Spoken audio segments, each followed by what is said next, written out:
Hi friends, నాకు gardening అంటే చాలా ఇష్టమండి. నవంబర్ నుంచి మార్చ్ వరకు సౌదీలో గార్డెనింగ్ చేసుకోవడానికైతే బెస్ట్ టైం అనమాట. సో నేను కూడా ఈ టైంలో ఎక్కువ రోజులు సౌదీలో ఉండడానికైతే ట్రై చేస్తూ ఉంటాను. నేను మా అమ్మాయి ఇండియాలో అపార్ట్మెంట్లో ఉంటున్నాము. అక్కడైతే నేను ఓన్లీ ఇండోర్ ప్లాంట్సే పెట్టుకున్నాను.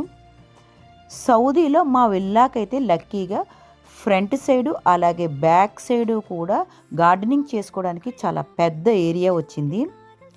సౌదీలో ఈ సీజన్లో అయితే మనకి చాలా రకాలైన వెజిటబుల్ ప్లాంట్స్ అలాగే ఫ్లవర్ ప్లాంట్స్ దొరుకుతాయి. నేను మా హస్బెండ్ ఏమనుకున్నామంటే ఎవ్రీ ఇయర్ కూడా as much as possible gardening చేస్తూ ఎంజాయ్ చెయ్యాలి అని అనుకున్నామండి. ఈ విధంగా పాస్ట్ 15 ఇయర్స్ నుంచి ఈ సీజన్లో అయితే గార్డెనింగ్ చేస్తున్నాము. ఇదండి మా గార్డెన్ స్టోరీ.